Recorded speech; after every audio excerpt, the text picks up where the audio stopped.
सभी प्रतिभागी मित्रों को प्रणाम करता हूं।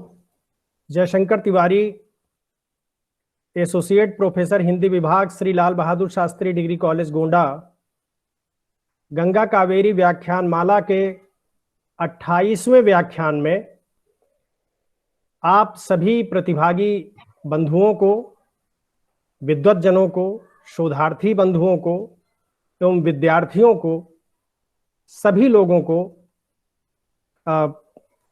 अभिवादन करते हुए कार्यक्रम में स्वागत करता हूं।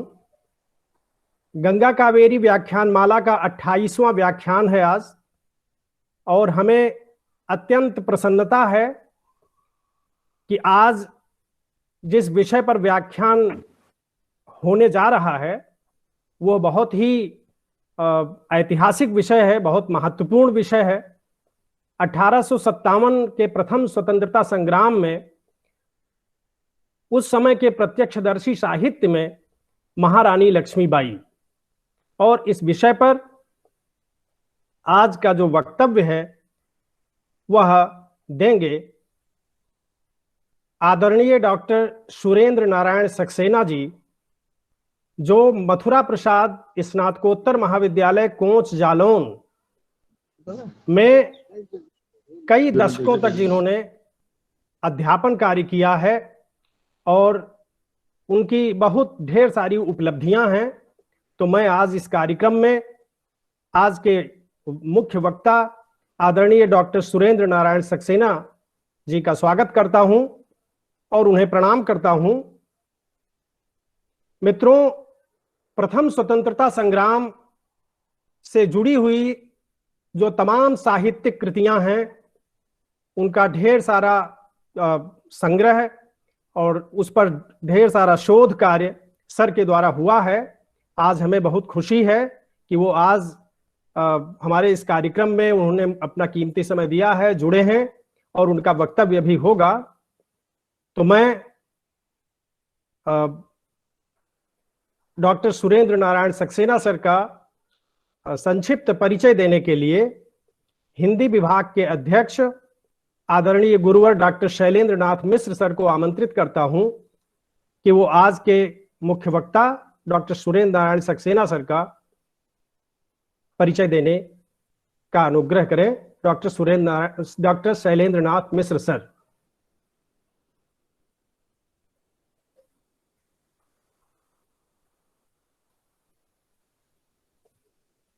सर, आवाज आपको मिल रही है मेरी?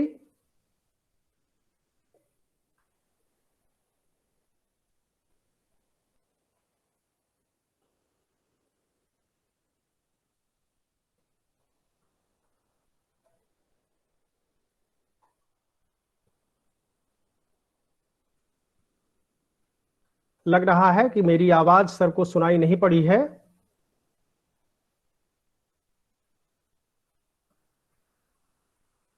हिंदी विभाग के अध्यक्ष गुरुवर डॉक्टर शैलेंद्र नाथ मिश्र सर, मेरी आवाज सुन रहे हैं? हाँ सर, जुड़े हुए हैं। वो कुछ टेक्निकल एरर हो, कुछ हुआ है, लग रहा है लेफ्ट हो गए हैं सर।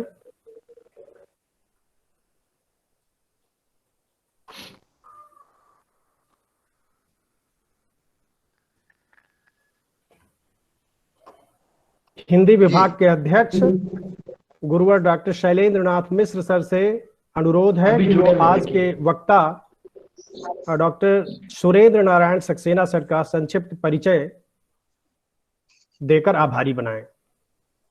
बहुत बहुत धन्यवाद जयशंकर जी। थोड़ा तकनीकी कारणों से मैं जुड़ नहीं पा रहा था। जी जी जी जी। गंगा कावेरी व्याख्यान माला के इस क्रम में आज आदरणीय डॉक्टर सक्सेना जी का मैं हार्दिक स्वागत करता हूं। बुंदेलखंड विश्वविद्यालय में आपने एक लंबी अवधि तक सेवा जो अध्यापन कार्य किया है, और आप अध्यापन के साथ साथ एक बड़ा सुखद आश्चर्य मुझे हुआ, और वो मुझसे भी जुड़ा हुआ मामला है। सक्सेना जी से मुलाकात हमारी झांसी में हुई आपके आवास पर, और आपने आज जिस विषय पर वक्तव्य देने का निर्णय लिया है उससे संबंधित बहुत सारी बातें और जो है उस रानी झांसी के किले को देखने का जो अनुभव आपके साथ में रह करके मुझे डॉक्टर जयशंकर तिवारी जी के सानिध्य से मिला था, वो मुझे इस समय स्मरण हो रहा है। तो आदरणीय डॉक्टर साहब ने जो काम किया है वो काम बड़ा महत्वपूर्ण है, क्योंकि 1857 को लेकर के उस समय के साहित्य में हमें बहुत अच्छी रचनात्मक प्रगति नहीं दिखाई पड़ती है।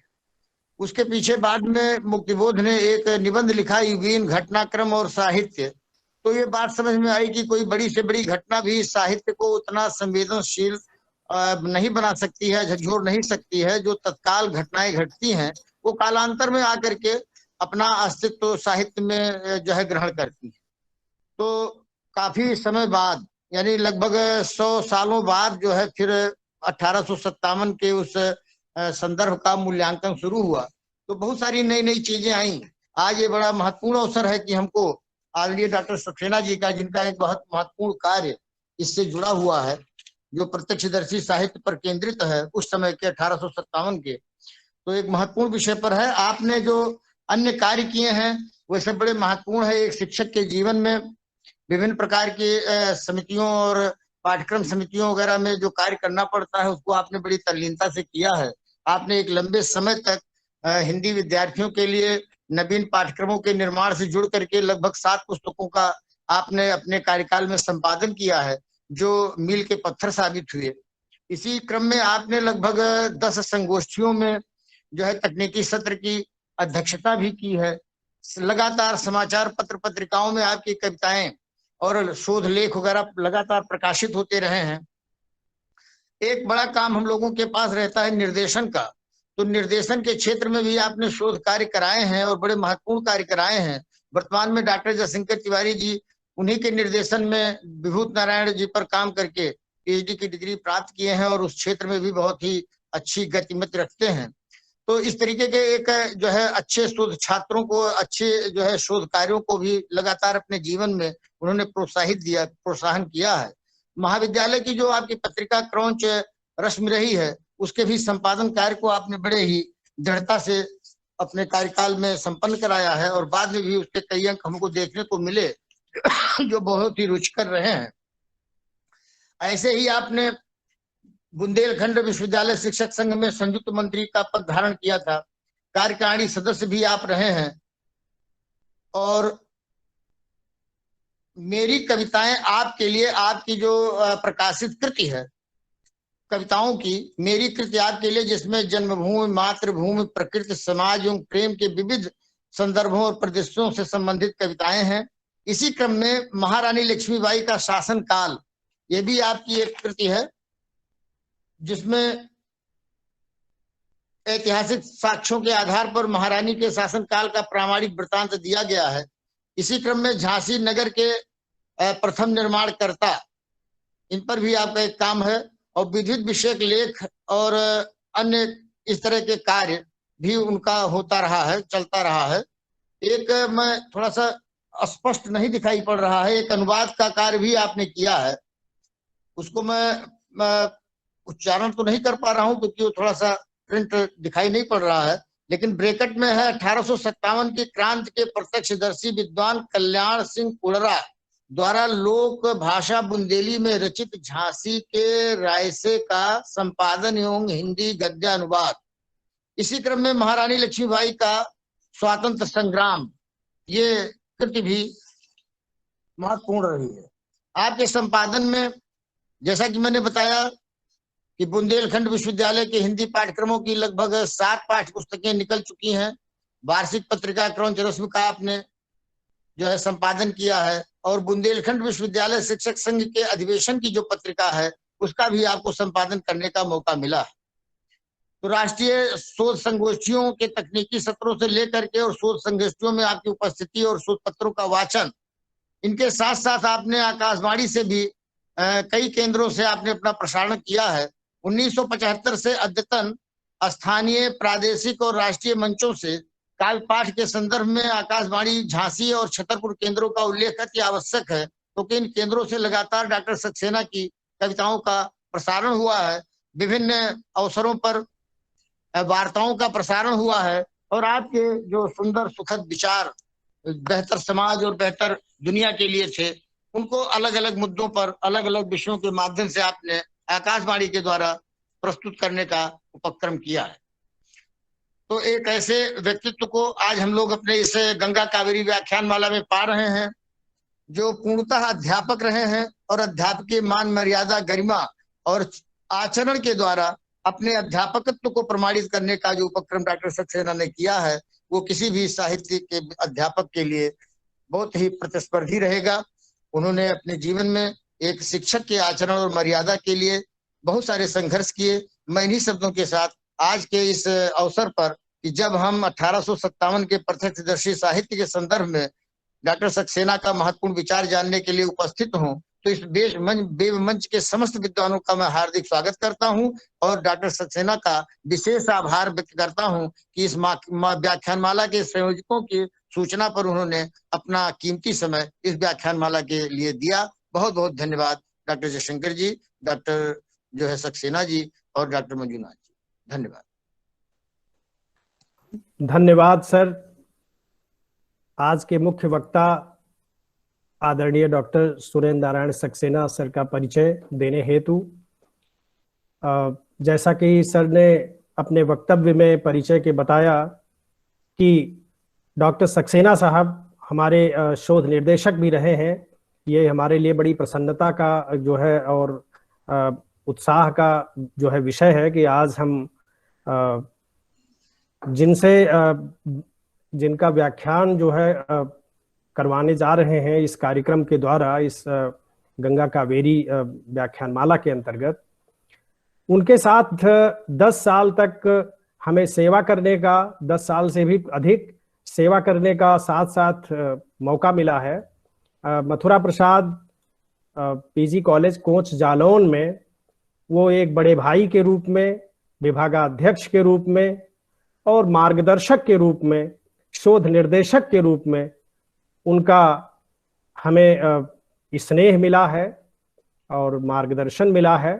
हम इस हेतु बहुत कृतज्ञ हैं उनके प्रति और यह सुखद संयोग है कि सर से बहुत कुछ मैंने सीखा है उन दिनों, और निश्चित रूप से जैसा अभी गुरुवर के द्वारा कहा गया कि एक अध्यापक के रूप में अध्यापकीय गरिमा को, मर्यादा को जिस तरह से उन्होंने बना के रखा है, वो अब इस मंच से मैं कहना जरूरी समझता हूं कि तमाम ऐसे लोग मिलेंगे जो बहुत एकेडमिशियन के रूप में प्रख्यात हैं, लेकिन एक इंसान के रूप में, एक बेहतर मनुष्य के रूप में मैंने उन्हें पाया है निजी तौर पर, और ऐसा बहुत कम होता है।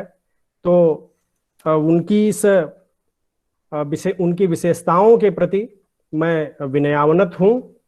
और आज का ये जो विषय है जिस पर वो अभी बात अपनी करेंगे, उसके पहले मैं एक और सूचना इस गंगा कावेरी व्याख्यान माला के इस मंच से देना चाहता हूं। अभी 1857 के मुक्ति संग्राम को लेकर ढेर सारी पुस्तकें अलग अलग जगहों पर लिखी गई हैं, कई शोध कार्य हुए हैं।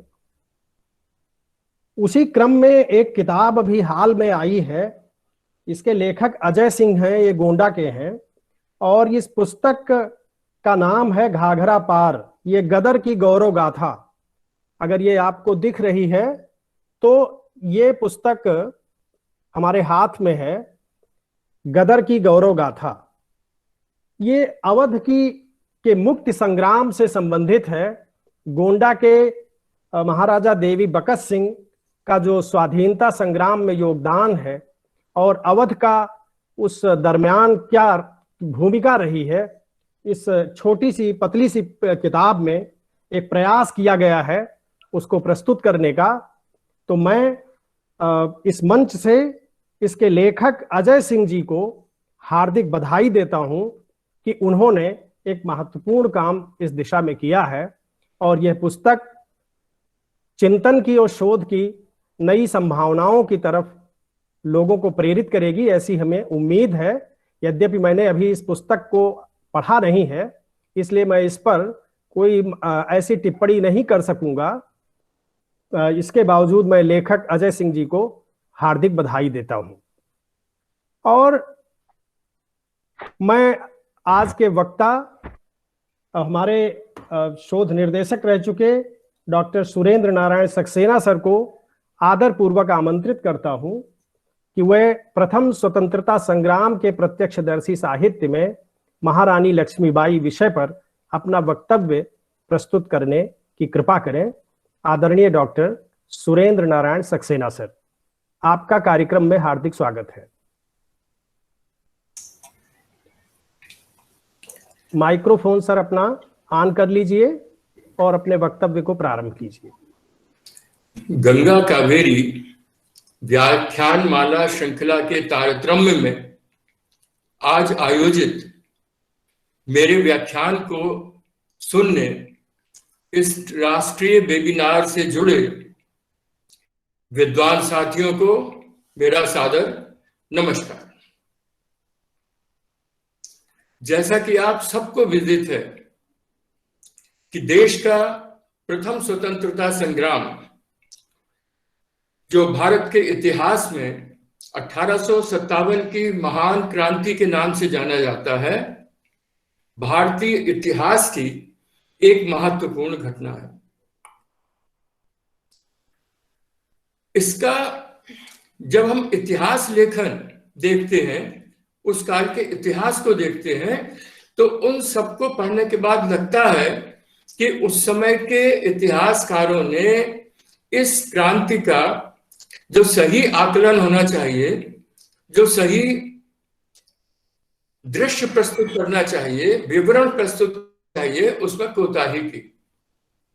वजह कोई भी रही हो, जैसा कि अभी हमारे प्रियंकर जी ने भी कहा कि वो अवध की क्रांतिकारी घटनाओं के लिए वहां के एक बंधु ने जो पुस्तक उनकी आई है, तो मैं भी उसी धारा में बहने वाला एक तैराक हूं, क्योंकि अगर 1857 की इस महान क्रांति को जब हम इतिहास में ढूंढते हैं, तो हमारे जो क्रांतिवीर हैं, हमारे वो महापुरुष जिन्होंने अपना आत्मोत्सर्ग कर दिया, वो भारतीय जनमानस जिन्होंने तन मन धन प्राण निछावर कर दिए, उनके उल्लेख, उनके कृतकार्य जिस तरह से आना चाहिए वो उसमें नहीं मिलते हैं। तो जरूरत है इस महान क्रांति के उन हर स्थलों के विद्वानों को आज पुराने दस्तावेजों को खकोलने और ढूंढने की, अपने यहाँ के वरिष्ठतम नागरिकों से उनके भी पिता और पितामह के बस्तों में छुपे हुए रद्दी कागजों में इस संग्राम की महत्वपूर्ण जानकारियां ढूंढने की। क्योंकि मैं अभी जिन ग्रंथों का उल्लेख करूंगा उनमें आधे से ज्यादा ग्रंथ ऐसे ही कूड़े के ढेर से ढूंढ के खकोर के उत्सुक जिज्ञासुओं ने, विद्वानों ने निकाले हैं, जो आज जिनका विवरण मैं आपके समक्ष प्रस्तुत करूंगा। तो अपनी व्याख्यान प्रारंभ करने से पहले मैं क्रांति के इस मुख्य क्षेत्र रहे बुंदेलखंड के केंद्र बिंदु झांसी और वहां की महारानी, जो क्रांतिकाल में जिनकी सक्रिय भूमिका रही और क्रांति के नेतृत्वकर्ताओं में जिनका नाम अग्रगण्य है, ऐसी महारानी लक्ष्मीबाई और उनकी वो कर्म भूमि झांसी के प्रति अपने स्वरचित शब्द पुष्प अर्पित करने के उपरांत मैं अपनी चर्चा प्रारंभ करूंगा। शौर्य और बलिदान यहाँ का जान गया जग सारा, शांति और सद्भाव यहाँ ये झांसी नगर हमारा। लक्ष्मीबाई हुई हमारी झांसी की महारानी, स्वतंत्रता के प्रथम समर ने इनकी लिखी कहानी, अंग्रेजों से लड़ी अंत तक बनकर दुर्गा काली और आजादी के लिए मर मिटी रानी झांसी वाली। अब स्वराज चाहिए देश में, रानी की थी बानी, और 90 वर्षों बाद सफल हुई रानी की कुर्बानी। देश प्रथम क्रांति के 90 वर्ष बाद 1947 में स्वतंत्र हुआ।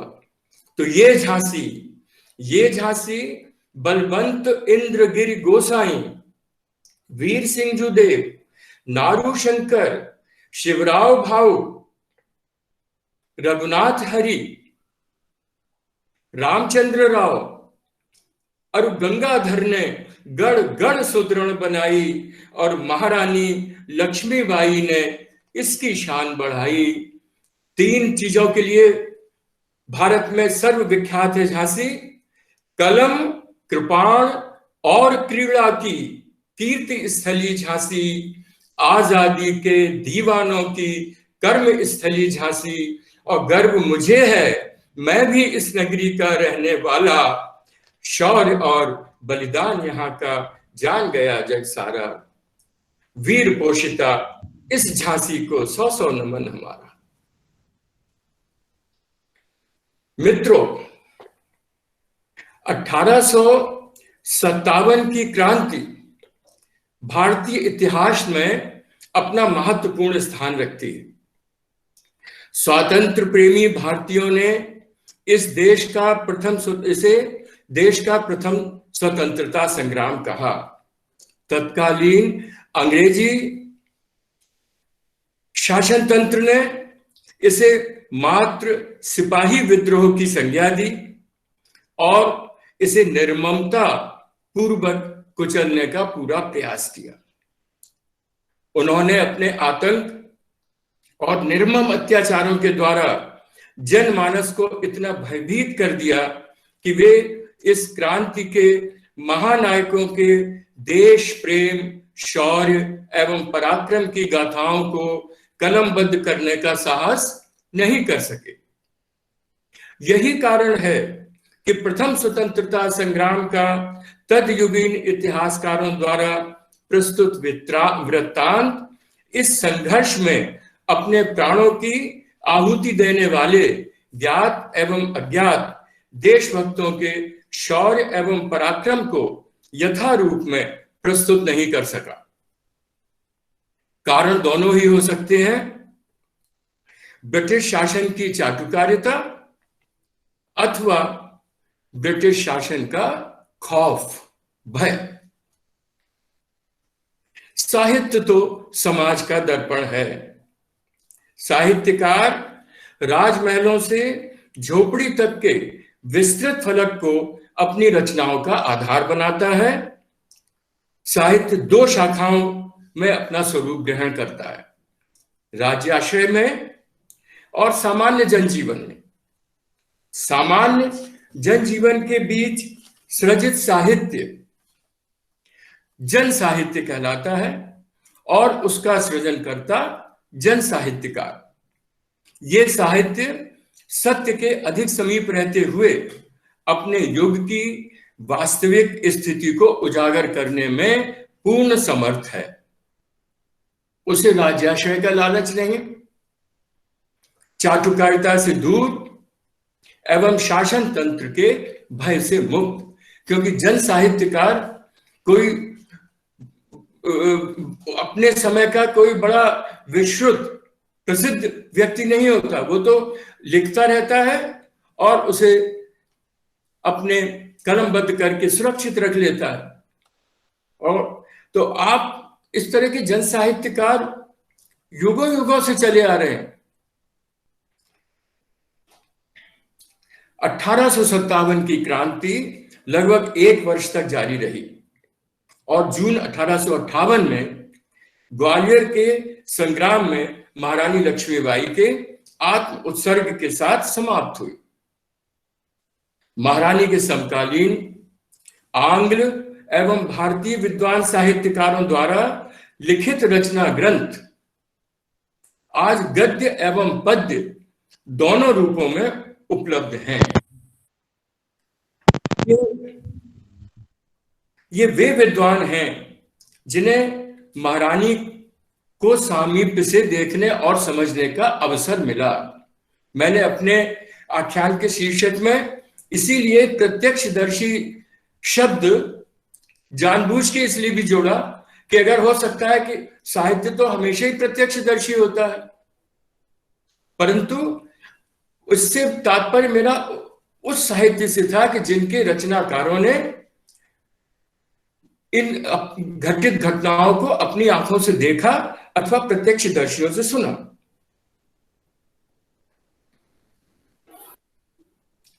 गद्य और पद्य दोनों रूपों में महारानी के व्यक्तित्व और कृतित्व को इन्होंने उजागर किया है। गद्य के क्षेत्र में मराठी भाषा भाषी विद्वान विष्णु भट्ट गोडसे और आंग्ल भाषा भाषी विद्वान जॉन लैंग का नाम स्मरणीय है। इसी प्रकार पद्य के क्षेत्र में के अंतर्गत महारानी के समकालीन एवं स्थानीय प्रत्यक्षदर्शी कवियों में झांसी निवासी भग्गी दाऊजू श्याम, झांसी निवासी गंगा प्रसाद जी सुनार, गढ़कुंडार निवासी कल्याण सिंह कुड़रा और झांसी निवासी मदन मोहन द्विवेदी मदनेश के नाम प्रमुख हैं। ये सभी विद्वान प्रामाणिक हैं। इनके ग्रंथ और फुटकर रचनाएं आज उपलब्ध हैं। ये सभी जन सामान्य के बीच से हैं। सभी ने स्थानीय लोक भाषा बुंदेली में काव्य सृजन किया है। प्रायः सभी ने महारानी के शासनकाल में हुए दो प्रमुख युद्ध, रानी का ओरछा राज्य से हुआ युद्ध और रानी का अंग्रेज सेना से हुए युद्ध का विस्तृत विवरण प्रस्तुत कर महारानी के संपूर्ण शासन तंत्र से जनमानस को अवगत कराया है। अंग्रेजों के कोप भाजन बनने के भय से इन्होंने अपनी रचनाओं को परिवारजनों के बीच सुरक्षित रखा और इनकी मृत्यु के बाद 20वीं शताब्दी के उत्तरार्ध में ये रचनाएं प्रकाशित हो सकी। चूंकि ये रचनाएं 1857, 1858, 1867, 1854, 1898, 99 के समय की हैं, आज तक चूंकि वो सुरक्षित रही परिवारजनों में, इसलिए उनमें किसी भी प्रकार का क्षेपक जोड़ना, उसमें किसी भी प्रकार के अन्य लोगों ने पढ़ना और अपनी बात जोड़ देने का की कोई संभावना नहीं रही। अर्थात जिसको कहा जाए, जिस समय लेखक ने लिखा उसी समय का शुद्ध वर्णन, उसी समय का का जैसा लिखा वैसा विवरण हमें मिलता है। क्योंकि अगर जब आप रासों में पृथ्वीराज रासो, परवाल रासो, इन सबको देखते हैं तो ये सैकड़ों लोगों का तब से आते गए, कभी ने पढ़ा फिर उसी की तर्ज में अपने जोड़ दिए, तो वो जो है वो प्रामाणिक नहीं रहा। उसके तथ्यों में बहुत सी कल्पना जुड़ गई। पर ये सब जो ग्रंथ हैं वो कल्पना से बहुत दूर जो यथार्थ चित्रण है वो चित्रण ही हमें देखने को मिलता है। अब मैं इन विद्वानों का, इन प्रत्यक्षदर्शी विद्वानों का, जिन्हें महारानी को समय समय पर स्वयं देखने का अवसर मिला, अथवा उन लोगों के द्वारा जिन्होंने महारानी को स्वयं देखा, उन प्रत्यक्षदर्शियों के द्वारा महारानी का विवरण जिन्हें सुनने का अवसर मिला, उन विद्वानों को मैं प्रस्तुत कर रहा हूं। ये कोई स्थानीय विद्वान नहीं है। महारानी 1857 की क्रांति की एक महान नायिका थी। वो साधारण नेतृत्व करती नहीं है। तो विश्व भारतीय इतिहास में लोगों ने उन पर कलम चलाई है। तो सबसे पहले मराठी भाषा भाषी विद्वान विष्णु भट्ट गोडसे बरसईकर का मैं संक्षिप्त परिचय देना आवश्यक समझता हूं, क्योंकि ये इनका जो रचना ग्रंथ है वो यात्रा वृत्तांत है, जो माझा प्रवास के नाम से प्रकाशित हुआ। तो ये यात्रा वृत्तांत में जो यात्रा वृत्तांत का जो नायक है, जो पूरी यात्रा कर रहा है, स्थान स्थान घूम रहा है, उसका विवरण जानना भी बहुत आवश्यक हो जाता है। क्योंकि यात्रा वृत्तांत में अन्य विवरण तो वो देता है, वो अपनी यात्रा का पूरा विवरण और अपने अनुभव देता है। तो ये बरसईकर पुणे के समीप पेण तालुके के अंतर्गत आने वाले बरसई गांव के निवासी थे और एक गरीब ब्राह्मण परिवार के सदस्य थे। इनका जन्म सन 1827 को हुआ था और इनकी मृत्यु सन 1903 में हुई। परिवार में पिता बालकृष्ण, चाचा काका राम भट्ट, ये दोनों पेशवा बाजीराव के से जुड़े हुए थे।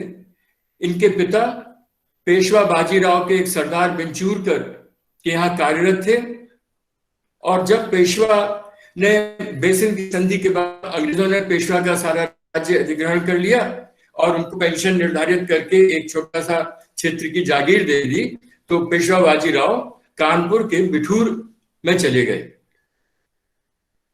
इनके साथ उनके सरदार बिंचूरकर भी चले गए। पिता विष्णु भट्ट जी के पिता भी जाना चाहते थे, परंतु अस्वस्थता के कारण वे जा ना सके। और इनके एक काका राम भट्ट, वो बिठूर में पेशवा बाजीराव की यज्ञशाला में ऋत्विज, मुख्य ऋत्विज का कार्य करते थे, अर्थात यज्ञ कर्म आदि संपन्न कराते थे।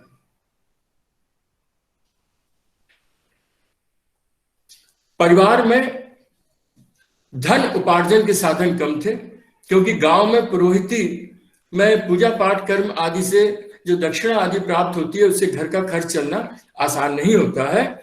इसलिए द्रव्य अर्जन की इच्छा से विष्णु भट्ट जी ने हिंदुस्तान की यात्रा का मन बनाया और कारण था कि सिंधिया के, मतलब ग्वालियर के सिंधिया साम्राज्य की राजमाता द्वारा मथुरा में एक बहुत बड़ा यज्ञ कराया जा रहा था और उस यज्ञ में महाराष्ट्र के ब्राह्मणों को आमंत्रित किया गया था। तो विष्णु भट्ट जी को भी आमंत्रण मिला और वे अपने काका राम भट्ट के साथ ग्वालियर की यात्रा को निकले। उद्देश्य तो केवल ग्वालियर तक जाने का था, परंतु इसके बाद जब आप इसको विस्तार से पढ़ेंगे तो पूरा हिंदुस्तान उन्होंने घूम लिया, जो मध्य भारत के था और हिंदुस्तान के नाम से जाना जाता था। तो इस तरह से वो उन्होंने 7 जून 1857 को उन्होंने यात्रा प्रारंभ की। महू, इंदौर, शाजापुर और से होते हुए, मार्ग से होते हुए वो ग्वालियर पहुंचे। रास्ते में ही, महू के पास ही, उनको इस मध्य भारत में होने वाली इस क्रांति की सूचना वहां के महू की पलटन के देशी सिपाहियों ने दी और उनसे लौट जाने का अनुरोध किया। परंतु मन की अंतस में तो द्रव्यार्जन किसी भी तरह से छिपा हुआ था कि यज्ञ कार्य में भाग लेने पर कुछ प्राप्त होगा, तो ये मौत की परवाह ना करते हुए भी आगे चलते गए। ग्वालियर पहुंचे। ग्वालियर में पता चला कि जो यज्ञ कराना जाना था वो कार्यक्रम स्थगित हो गया, परंतु महारानी राजमाता ने इनके ठहरने की व्यवस्था कर दी। 4 महीने ग्वालियर में रहने के बाद इनका द्रव्यार्जन का लक्ष्य पूरा नहीं हुआ, अधूरा ही रह गया। तो झांसी राज्य जो बिल्कुल पास में था, वहां जाने का निर्णय लिया।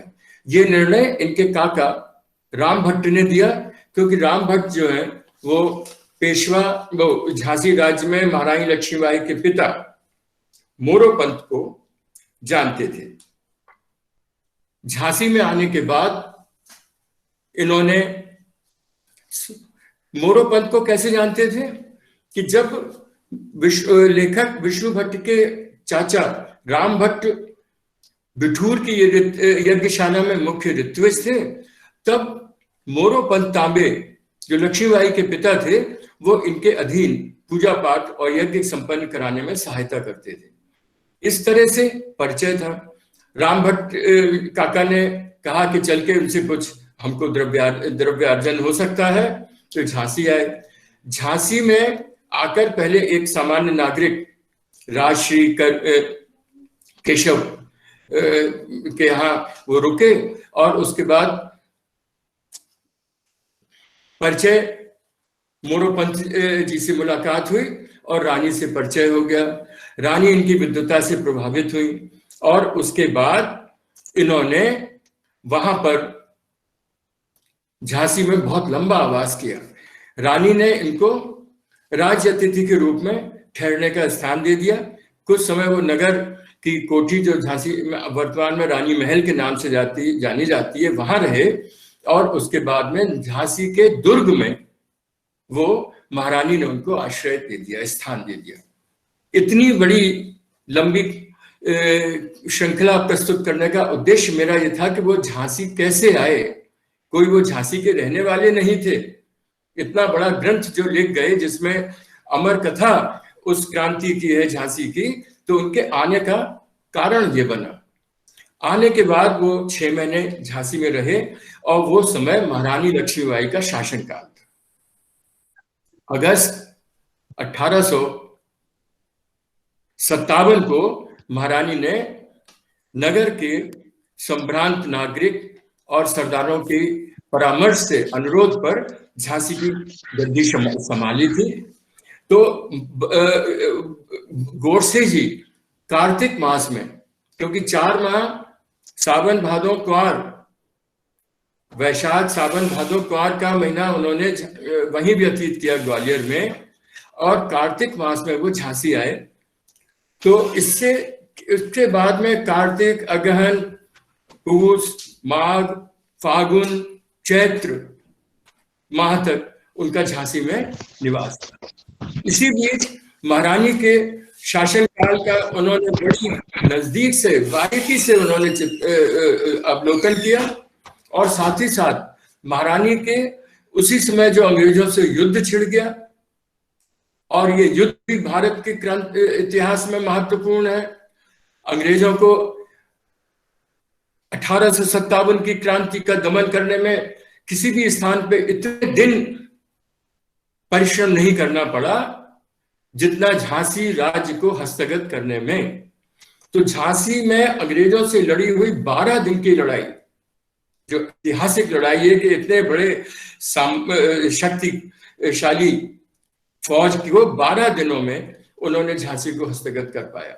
तो विष्णु भट्ट गोडसे ने अपने माझा प्रवास में झांसी नगर का वर्णन, झांसी में महारानी की शासन व्यवस्था, महारानी का व्यक्तित्व, महारानी का अंग्रेजों से लड़े गए युद्ध के प्रत्येक दिन का वर्णन, अर्थात उस 12 दिन का वर्णन कैसे, क्योंकि वो किले में बंद थे। किला झांसी नगर एक 4 दीवारी में कोर्ट सिटी है। किले से दीवार शुरू होकर नगर दीवार दूसरे छोर पर खत्म होती है। तो वो किले के बुर्जों पर से रोज के युद्ध को देखते हैं, गोले चलते हुए देखते, तोपें चलते हुए देखते। कई बार गोले किले के अंदर गिरे, किले के अंदर जल स्रोत जो कुआ है वहां गिरे, किले के अंदर जहां बारूद आदि बन रही वहां गिरे। इन सारी चीजों को उन्होंने देखा। और सबसे बड़ी बात, झांसी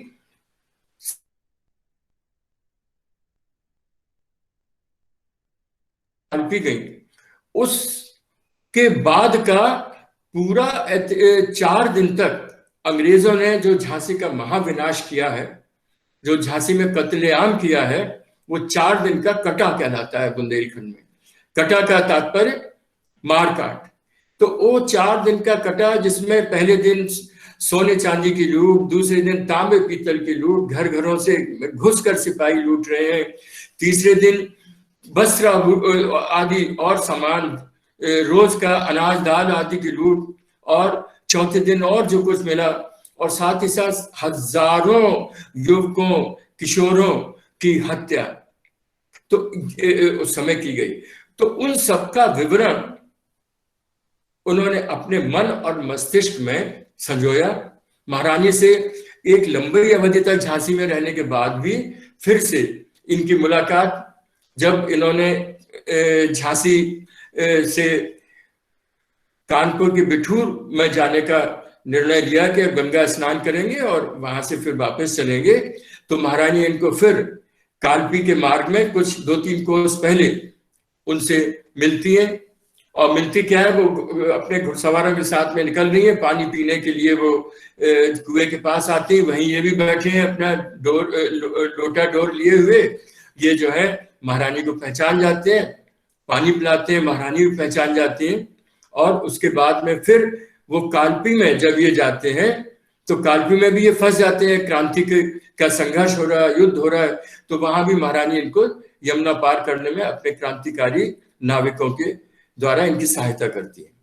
तो इस प्रकार से विष्णु भट्ट गोडसे जी तो मृत्यु की परवाह ना करते हुए अपने चाचा काका रामदेव काका जो है वो राम भट्ट के साथ पूरे मध्य भारत में घूमते रहे, और लगभग 2.5 वर्ष के बाद में वो अपने गांव गंगा जल लेकर बरसई पहुंचे। 1859 के आसपास वो पहुंचे। तो वहां पर भी नित्य अपने, क्योंकि ये बड़े खुश मिजाज थे, अपने वहां के लोगों को, वहां के बच्चों को बड़ी ललित शैली में अपने यात्रा वृत्तांत सुनाते। इसके बाद में इनके एक यजमान चिंतामणि वैद्य ने इनसे अनुरोध किया कि आपने जो कुछ देखा है उसको आप लिखो। तो इन्होंने मोडी लिपि में जो है एक अपना संपूर्ण यात्रा वृत्तांत लिखा, जो माझा प्रवास के नाम से जाना जाता है। यद्यपि इसका पहला संस्करण चिंतामणि वैद्य ने कुछ संशोधन और परिवर्तन करके दिया, जिसकी आलोचना हुई, परंतु इसके बाद में जो इनके परिवारजनों ने वो जो दूसरा संस्करण दिया वो इनकी मूल प्रति है। परंतु लिखा कब? यात्रा से वापस लौटने के लगभग 24 वर्ष बाद 1883 में इन्होंने माझा प्रवास लिखा। स्मृति बहुत तेज थी, सारे चित्र उनके मस्तिष्क में सुरक्षित थे। तो ये माझा प्रवास में क्रांति में देश के विभिन्न स्थानों की क्रांति की तो छुटपुट घटनाओं का उल्लेख है, परंतु इसका एक विस्तृत भाग, सबसे बड़ा भाग जो है वो झांसी का पूर्व और झांसी का उत्तर वृत्तांत, महारानी का शासनकाल, महारानी का व्यक्तित्व और कृतित्व, अंग्रेजों से लड़ा गया युद्ध, इन सबका प्रामाणिक विवरण हमें इस में मिलता है। तो मोडी लिपि को बाद में दत्तो बावन पोद्दार ने जब उसका संशोधन किया और नया संस्करण दिया, तो उन्होंने, क्योंकि उस समय भी मराठी में भी गद्य का विकास नहीं हुआ था, तो उनको उन्होंने जो है वो आगे चल के उसको प्रकाशित किया। तो माझा प्रवास मराठी का क्रांति के प्रत्यक्षदर्शी विद्वान विष्णु भट्ट गोडसे का एक महत्वपूर्ण ग्रंथ है। दूसरे, अब मैं आता हूं दूसरा आंग्ल विद्वान जॉन लैंग। ये इन्होंने अपना ट्रेवल राइटर, ये बैरिस्टर थे, ट्रेवल और यात्रा वृत्तांत थे, उपन्यासकार भी थे। ये ऑस्ट्रेलिया के मूल निवासी थे, ऑस्ट्रेलिया के सिडनी शहर में इनका जन्म हुआ था, परंतु बाद में इन्होंने कैम्ब्रिज यूनिवर्सिटी से बैरिस्टर एट लॉ की डिग्री ली, और इसके बाद में आकर ये भारत में इन्होंने अंग्रेजी सत्ता के खिलाफ रजवाड़ों के मुकदमे लेना शुरू किए, और इस तरह से काफी प्रसिद्ध हो गए। 1854 में जब लॉर्ड डलहौजी ने डॉक्ट्राइन ऑफ लैप्स के अंतर्गत महारानी झांसी राज्य को अंग्रेजी राज्य में मिला लिया और महारानी के दत्तक पुत्र को राज सिंहासन देने से मना कर दिया, तो महारानी ने कलकत्ता की उच्च अदालत में अंग्रेजी ईस्ट इंडिया कंपनी के इस निर्णय के विरुद्ध मुकदमा दायर करने के लिए जॉन लैंग को बुलाया था। जॉन लैंग एक पहले अंग्रेज हैं जिन्होंने महारानी को प्रत्यक्ष रूप से देखा। महारानी लक्ष्मीबाई का आधिकारिक चित्र आज भी उपलब्ध नहीं है। क्यों? क्योंकि वो अधिकांशतः विवाह के बाद पर्दे में रहीं, और साथ साथ शासिका रूप में भी जिन्होंने उनको देखा, उनके सरदारों ने और सबने, तो वो कभी उनकी कोई कृति हमारे बीच में उपलब्ध नहीं। जॉन लैंग कहता है कि महारानी ने बड़े शानदार तरीके से हमें आगरा से बुलाया, हमारी व्यवस्था की, एक बहुत ही विशेष गाड़ी, घोड़ों से हाँकी जाने वाली, अत्याधुनिक सुविधाओं से युक्त, उसमें वो बैठ के झांसी आया। राजसी सम्मान के साथ उसे झांसी के महल में आमंत्रित किया गया और आने के बाद महारानी ने अपने केस को समझाने के लिए उनको बुलाया विशेष कक्ष में। वो उसमें बीच में पर्दा पड़ा था, पर्दे के पीछे महारानी थी और पर्दे के इस तरफ जॉन लैंग थे। तो जॉन लैंग लिखते हैं कि उसी समय महारानी के जो दत्तक पुत्र थे वो लगभग 8 साल की उम्र रही होगी, दामोदर राव, वो दौड़ता हुआ आया और उसने पर्दा खींच दिया। पर्दा के खींचने से जो है वो महारानी और जॉन लैंग जो बैठे थे वो आमने सामने हो गए। जॉन लैंग ने महारानी को स्पष्टतः देखा, उनके रूप रंग को, उनकी कद काठी को, उनके जो है स्वरूप को और उनकी आवाज आदि को उसने बहुत नजदीक से देखा। और साहित्यकार होने के कारण उसने अपने मन में जो उनका चित्र बनाया वो अंग्रेजी, उसका उदाहरण अगर देखा जाए तो मैं उसका जो हिंदी अनुवाद आपके बीच में पढ़ देता हूं। जॉन लैंग के मरने के पहले जॉन लैंग जो है वो भारत में प्रैक्टिस करने के बाद अंतिम समय में वो मसूरी में चले गए थे और मसूरी में ही उनकी कब्र कैमिल हिल्स के पास में ईसाइयों के कब्रिस्तान में है। तो जॉन लैंग के मरने के बाद रस्किन बॉन्ड ने उसकी राइटिंग्स को प्रकाशित किया और एक पुस्तक आई जो बड़ी महत्वपूर्ण थी, जो थी उसका नाम है in the court of Rani of Jhansi,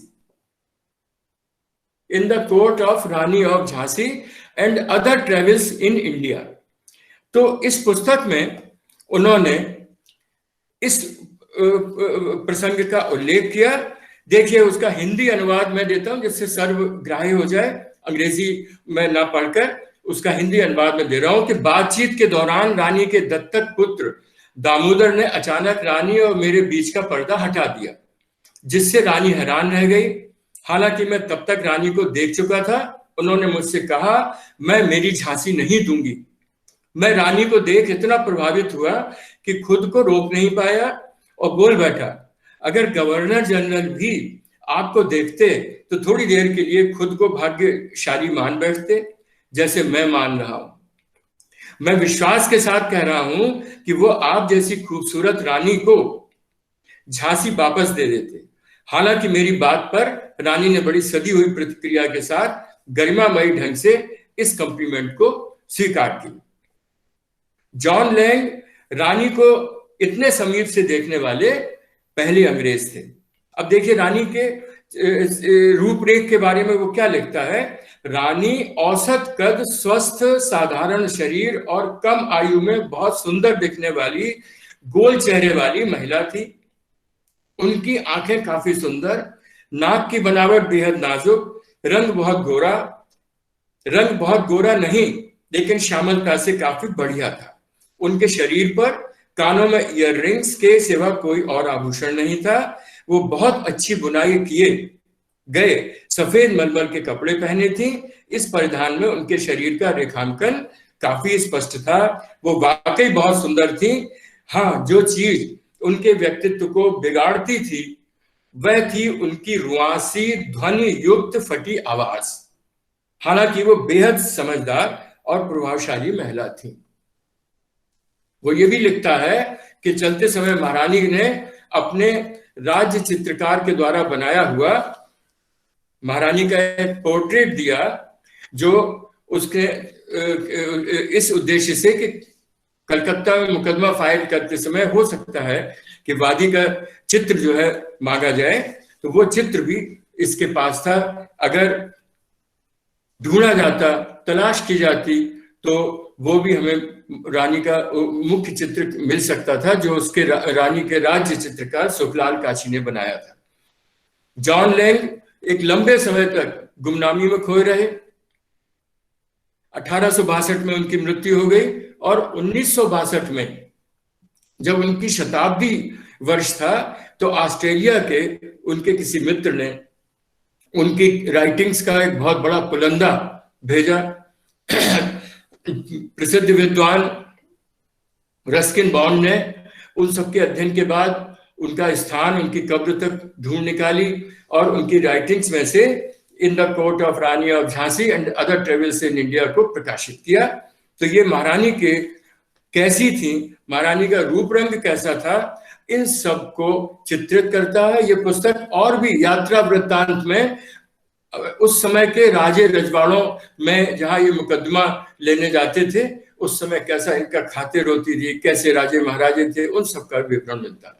तो 1854 का ये वृत्तांत जो शायद उसमें 1856-57 यानी क्रांति के पूर्व जो है ये उसने लिखा होगा, ये आपके बीच में मैंने प्रस्तुत किया। अब हम आते हैं काव्य जगत में।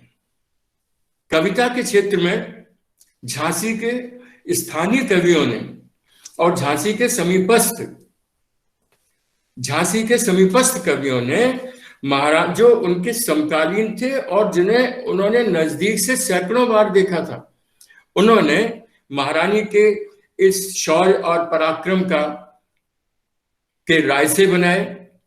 रासो हिंदी साहित्य में वीर काव्य के नाम से जाने जाते हैं। रासो रहस्य शब्द से रासो बना है, जिसका आध्यात्मिक अर्थ भी था भक्ति काल में। और वीर गाथा काल में जो रासो मिलते हैं वो सब युद्ध के वर्णन बहादुरों के हैं। आपने पृथ्वीराज रासो, परमाल रासो, बीसल देव रासो, आलखंड आदि को सुना होगा। तो इसी रासो की परंपरा में झांसी के और समीपस्थ राज्यों के विद्वानों ने महारानी के यश गाथा का वर्णन किया और इनमें उन्होंने कोई रासो की तरह से ना तो वो राज्याशय कवि नहीं थे। रासो का तो मैं तो राज्याशय रहे, चाहे पृथ्वीराज रासो का रहा हो, परमाल रासो का जगनिक रहा हो, पर ये किसी राज्य के, अंग्रेजी राज्य के आश्रित कवि नहीं है। इन्होंने जो देखा उसको उस समय के प्रचलित दोहा, चौपाई, सोरठा, छप्पय, सवैये, हरि गीतिका, मस्त जो है वो कृपाण, आल चौपाई, इन सब छंदों में उनको व्यक्त कर दिया। और इतना लोकप्रिय ये ग्रंथ हुए कि जो जनमानस ने आसानी से पढ़कर महारानी के व्यक्तित्व और महारानी की लड़ाइयों की वास्तविकता को जान सका।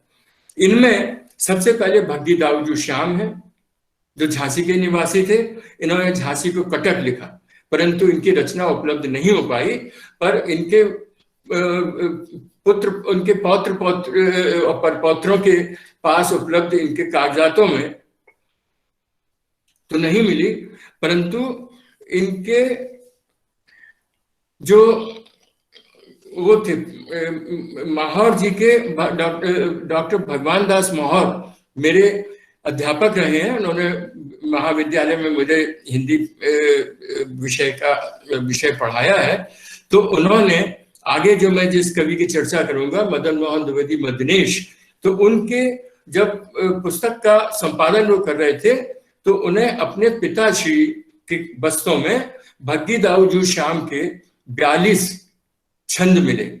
इतने बनियाद लिपि में स्पष्ट थे और वो भी कूड़े की रद्दी में जाकर किसी अग्नि को, या बुंदेलखंड में जो परंपरा है कागज को गलाकर कागज की टोकरी बनाने का, वो उस कार्य में जाने वाले थे, नष्ट होने वाले थे। तो माहौर जी ने वो जब देखा, उनको बड़े परिश्रम से अपने पिता श्री के और अपने मामा जो डॉक्टर भगवान दास माहौर के थे, नाथूराम माहौर, जो आगे चल के जिनका मैं जिक्र करूंगा मदनेश जी के शिष्य थे, तो उन्होंने मिलकर इसको पढ़ा। क्योंकि माहौर जी के पिता ने को इनके बहुत से छंद याद थे, तो उन्होंने उसके बाद में उन 42 छंदों को मदनेश कृत लक्ष्मीबाई रासो के पीछे परिशिष्ट के रूप में अंकित कर दिया।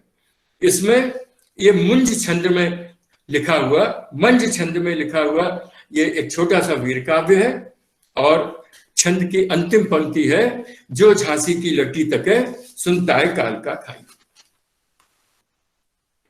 कुछ अंश इस तरह से हैं, जैसे हर पंक्ति के बीच में जो झांसी की लट्टी तके सुनता है काल का खाई। समय बहुत कम है इसलिए मैं आगे वर्णन बढ़ा रहा हूं।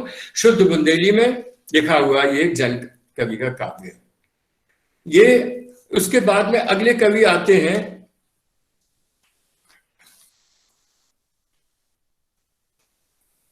कल्याण सिंह कुड़रा। कल्याण सिंह कुड़रा जो है वो दतिया राज्य में कानून गो के पद पर कार्यरत थे और झांसी के समीप गढ़ कुंडार के निवासी थे। जाति से कायस्थ थे और ये अपने नाम के आगे गांव के नाम से कुड़रा शब्द लगाते थे। तो कल्याण सिंह कुड़रा ने एक छोटा सा वीर काव्य लिखा झांसी के राय से, और इसका रचना काल भी महारानी के आत्मोत्सर्ग के 4 महीने बाद का है। अर्थात वो लिखता है कि कार्तिक सुदी की चौथ को कटक करो अनुमान। कार्तिक सुदी की चौथ अर्थात कार्तिक मास सन 1858 को उसने इसको रचा और उसके बाद में बरसों वो लिखा रहा, और उसके बाद में 10-12 साल बाद 1967-68 के आसपास उनके भतीजे जुगल किशोर ने उसको लिपिबद्ध करके पोथीबद्ध किया। तो उन्होंने उसके अंत में उसके पोथीबद्ध होने की तिथि भी डाल दी। झांसी के रायसे में कल्याण सिंह कुड़रा ने जो है महारानी के सभी युद्धों का, महारानी का ओरछा राज्य के साथ हुआ युद्ध, महारानी का अंग्रेजों के साथ झांसी में हुआ युद्ध, महारानी का अंग्रेजों के साथ जो है वो कोंच, कालपी, ग्वालियर में हुआ युद्ध, इन सब युद्धों का उन्होंने वर्णन किया है और रानी के नत्थे और इसको एक श्रृंखला में जोड़ा।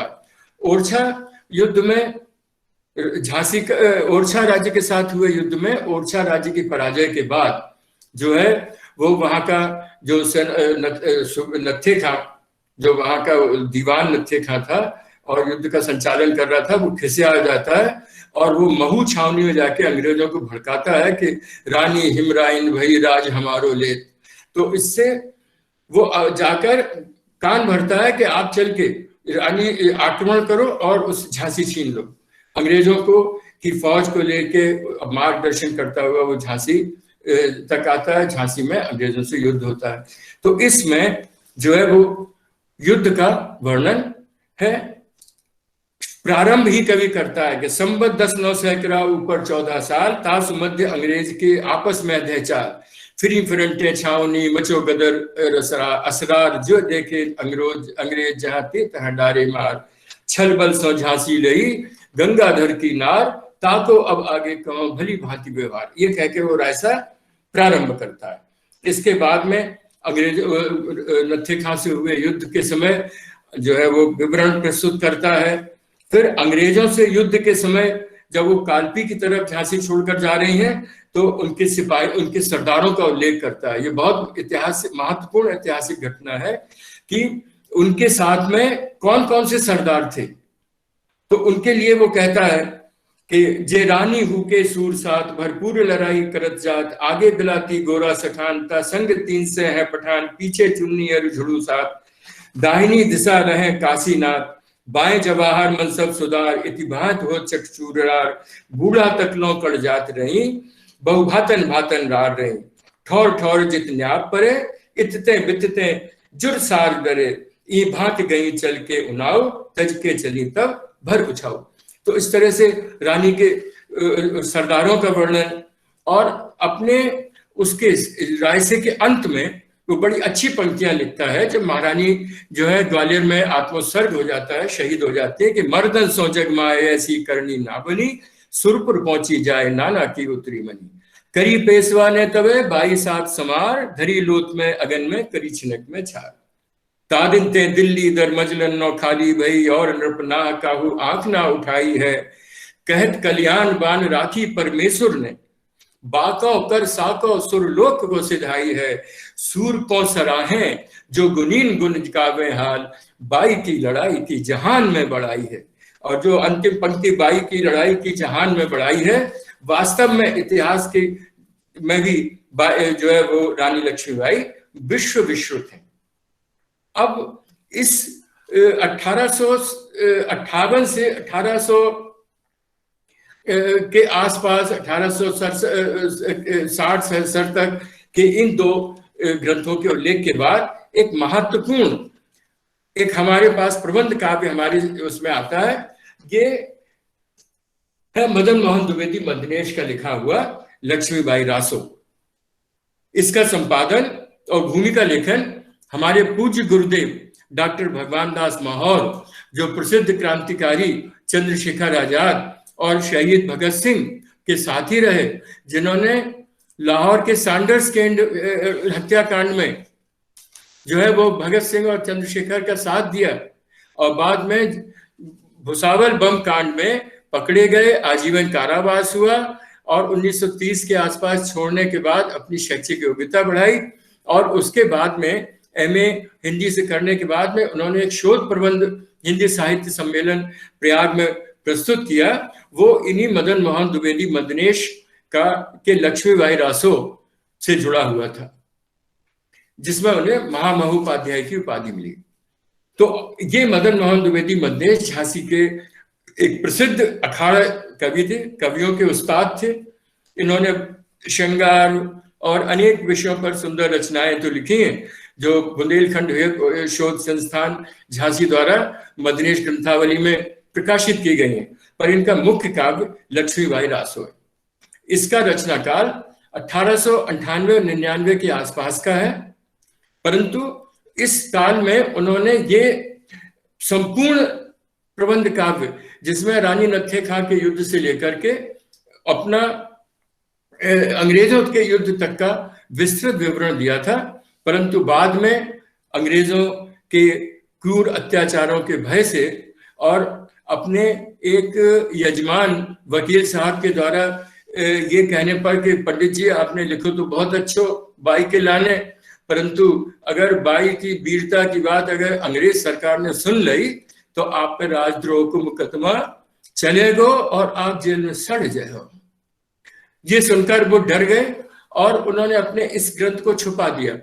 बाद में उनके दत्तक पुत्र ने जब उसे प्राप्त किया तो उसने पढ़ा तो नत्थे खां का युद्ध तो उसने आधा हिस्सा तो उस पुस्तक का छोड़ दिया और संभवतः उसका शेष आधे को फाड़ दिया हो।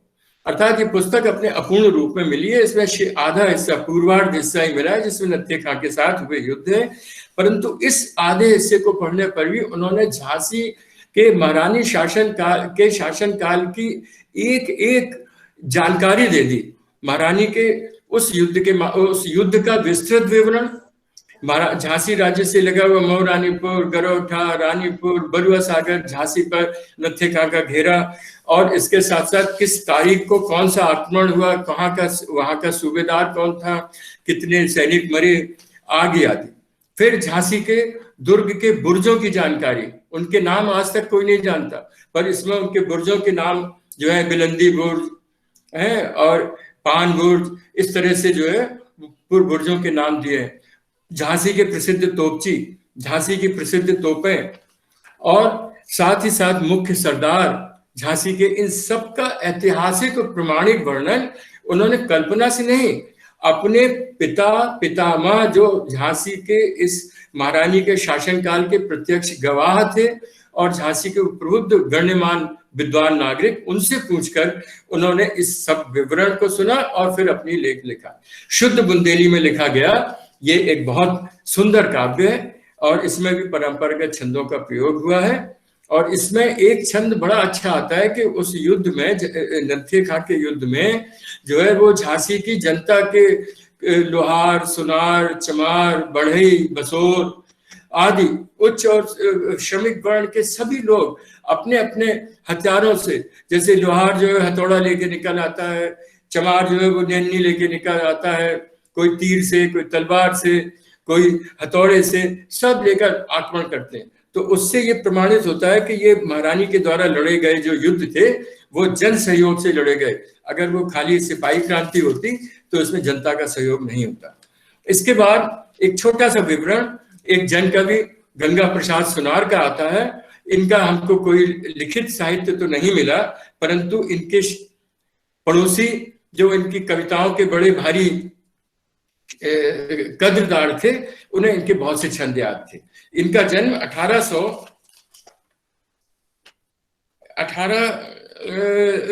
महारानी के काल में 1801 के आसपास इनका 1801 में इनका जन्म हुआ और झांसी के समीप थे।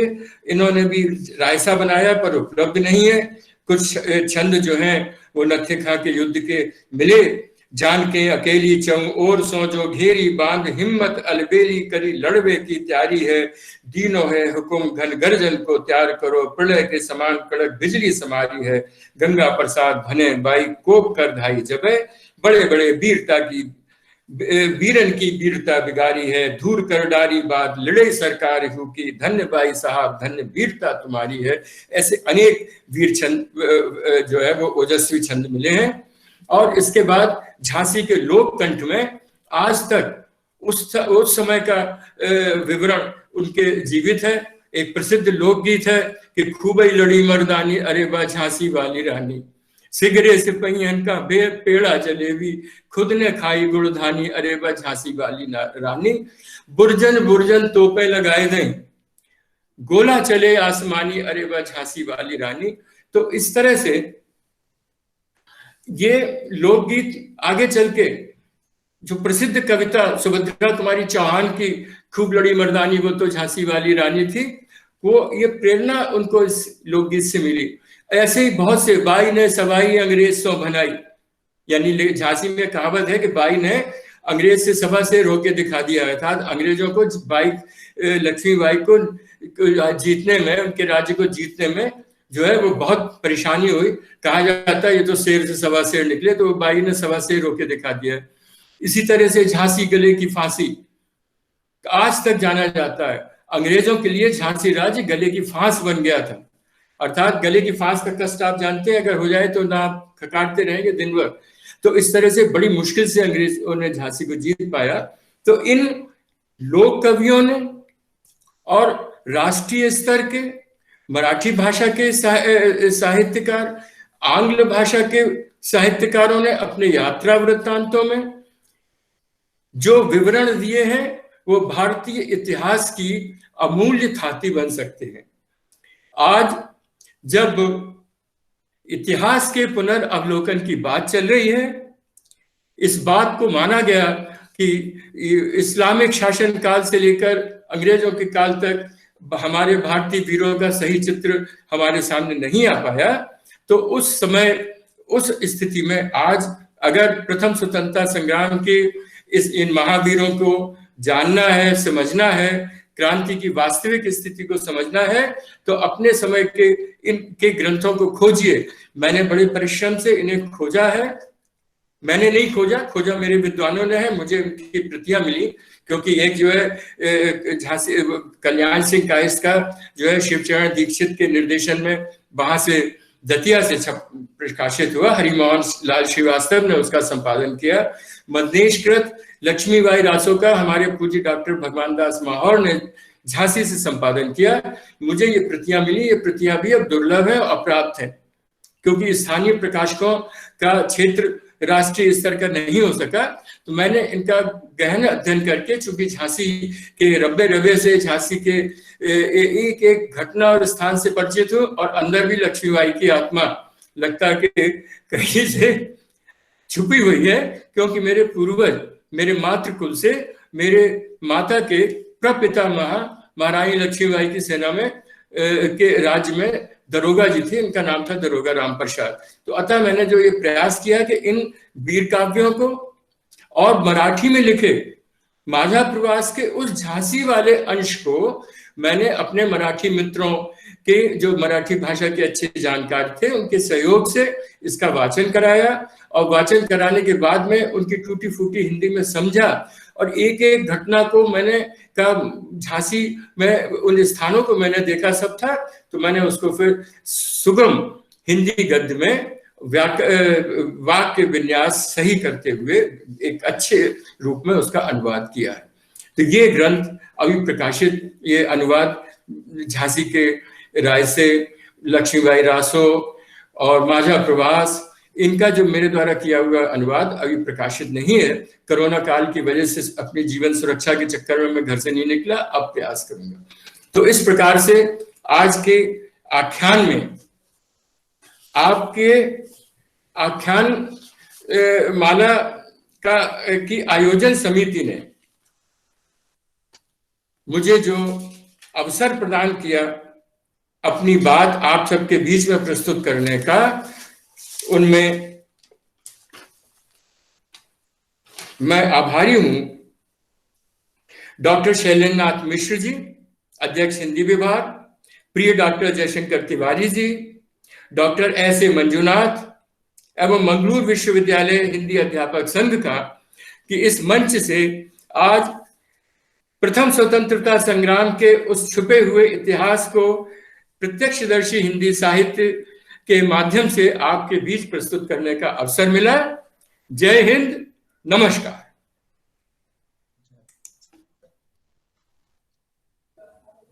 जी बहुत बहुत धन्यवाद सर।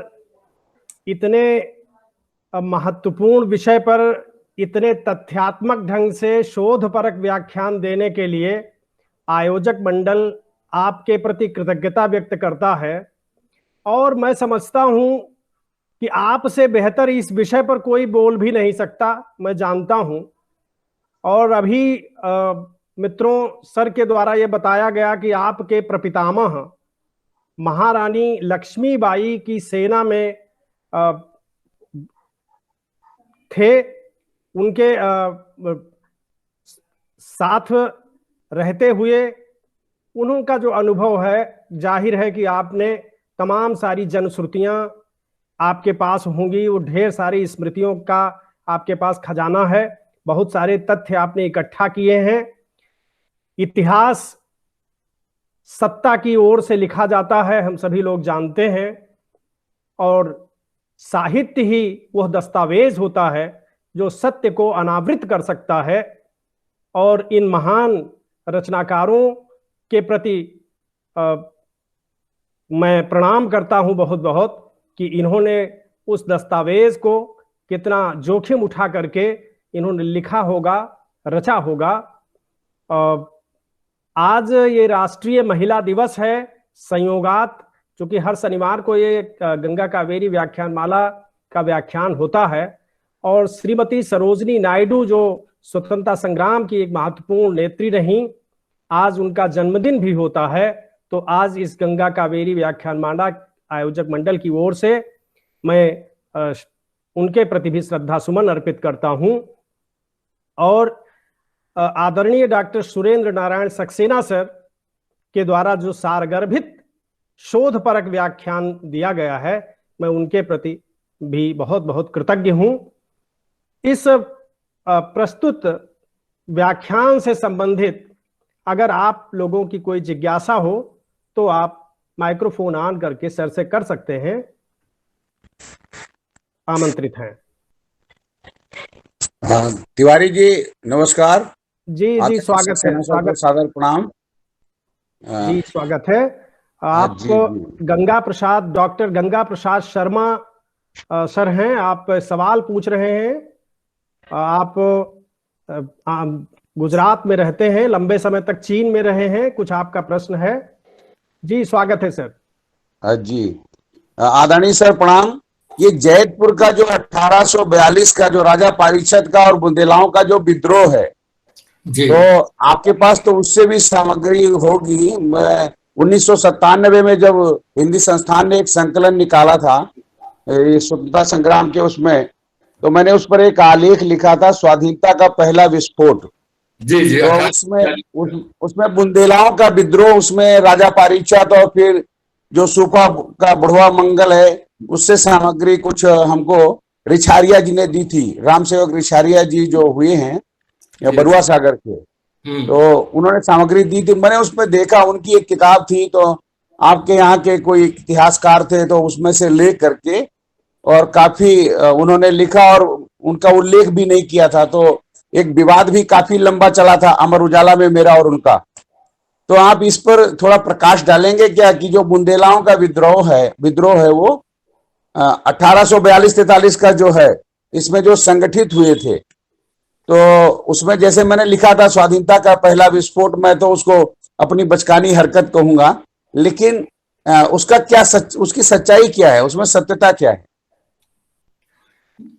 अब देखिए,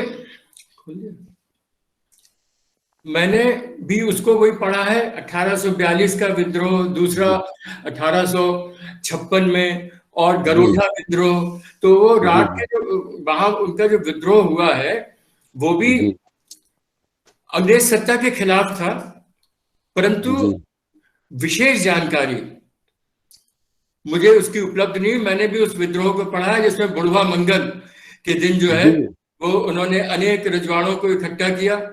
हाँ, कुलपहाड़ में भी किया था, कुलपहाड़ के पास पारिषद के, उसमें जैतपुर में भी हुआ था। जी, जैतपुर में हुआ था, जैतपुर जिसको या बेला ताल आप कहते हैं। तो वो भी एक तरह से क्रांति की पूर्व पीठिका थी। असंतोष जो रजवाड़ों में फैल रहा था ईस्ट इंडिया कंपनी के खिलाफ, और स्वतंत्र होने की छटपटाहट थी उनकी, तो वो भी धीरे वो प्रयास हुए, पारिषद के द्वारा प्रयास हुए। इसी तरह से ये अमेठी बिलाया के वो थे बरजोर सिंह, उनका विद्रोह हुआ। गुरसराय के ठाकुरों ने विद्रोह किया। ये 1857 से पहले के 1842 से 56-57 तक के ये विद्रोह थे, पर ये छोटे छोटे स्तर पर रहे। और दूसरी बात क्या हुआ कि इतिहास में इनका विशेष उल्लेख भी नहीं हो पाया, और जन श्रुतियों में तो पारीक्षित का रायसा आपको मिलेगा, जन श्रुतियों में आपको उनकी जानकारी मिलेगी। तो जो आज मेरे आख्यान का भी मुख्य विषय ये था कि इन क्रांतिकारियों में महारानी लक्ष्मीबाई तो विश्व विश्रुत हो गई, राष्ट्रीय स्तर पर, अंतरराष्ट्रीय स्तर पर लोग उन्हें जान गए, पर जाने कितने हर जगह जो क्रांति हुई है वहां क्रांति के नेतृत्वकर्ता और क्रांतिकारियों के विवरण को खोजने की आवश्यकता है। अब जिन ग्रंथों का मैंने उल्लेख किया, कल्याण सिंह कुलरा का झांसी के राय से, मदन मोहन द्विवेदी का लक्ष्मीबाई रासो, भग्गी दाऊ जू श्याम का झांसी के कोटक, ये सब लिखने वालों ने अंग्रेजों के डर से उनको रद्दी छुपा दिया बस्तों में। कारण क्या कि क्रांति के बाद अंग्रेजों ने हिंदुस्तान की उन देशभक्तों को इतना कुचल दिया कि वो साहस ना कर सके अपनी बात कहने का। तो ये सब भी ग्रंथ जो है लगभग आजादी के बाद 1955-56 के बीच में कहीं ढूंढ खोज के निकाल पाए। वो भी जो मैंने आपको बताया कि कूड़े की डलिया में वो पानी में भिगोए जाने वाले थे, जिसकी वो बुंदेलखंड में लोग कागज की डलिया वगैरह बना लेते हैं। तो इसी तरह से ये जो राठ का विद्रोह है आपका, जो आपने उनका पारिषद का जिक्र किया जैतपुर का, इनको मैंने सतही तौर पर पढ़ा है, परंतु विशेष रूप से झांसी और उसके आसपास के क्षेत्र को मैंने बहुत अच्छी तरह से समझने का और पढ़ने का प्रयास किया है। आपका कहना ठीक है कि वो 1942 के वो पहले ऐसे विद्रोही थे जिन्होंने जिनके माध्यम से कहा जाए अंग्रेजों के खिलाफ नाराजगी सामने आई। और एक संगठित विद्रोह भी था, पूरे अवध के भी राजाओं को उन्होंने मिलाने की कोशिश की। कितने मिले कितने नहीं मिले बात अलग है, लेकिन कोशिश पारिषद ने की थी। पारिषद का रायसा मिलता है, उपलब्ध है। जी। और एक सेवड़ा है दतिया के आगे जिला, वहां के विद्वान हैं डॉक्टर श्याम बिहारी श्रीवास्तव, उन्होंने बुंदेलखंड के रासो पर शोध कार्य किया है।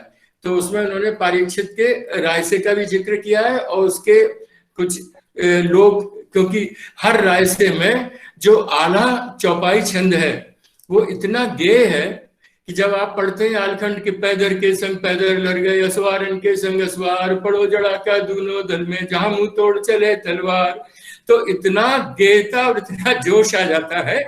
तो इन सभी रायसों का उन्होंने एक अपने शोध ग्रंथ पीएचडी में जो अवार्ड हुआ उन्हें पीएचडी पर, तो उसमें किया, तो आप उसको देख सकते हैं। पर मैंने आपको बताया कि ये जितने भी ग्रंथ हैं, जितने भी, वो स्थानीय लेवल पर प्रकाशित हुए, और स्थानीय जो कवि होते हैं, साहित्यकार हैं, कवि हैं, उन्होंने पढ़ा, उसको अपने पास में रख दिया। उसके अंदर सामग्री कौन सी महत्वपूर्ण है उसके ऊपर गौर कम किया। और वो राष्ट्रीय स्तर पे अगर सैकड़ों विद्वानों के बीच में आते तो वो तो जैसे समुद्र में डुबकी सैकड़ों फीट लगा के आदमी नीचे से तलाश लाता है, तो आज ऐसे ही प्रयास होते जैसा एक लघु प्रयास मैं कर रहा हूं। बहुत अच्छा लगा, बहुत बहुत धन्यवाद, बहुत बहुत धन्यवाद, आभार, प्रणाम आदरणीय, धन्यवाद। और कोई मित्र, कोई प्रतिभागी साथी संबंधित विषय से संबंधित कोई जिज्ञासा अगर रखना चाहते हो, कोई प्रश्न पूछना चाहते हो तो आप पूछ सकते हैं।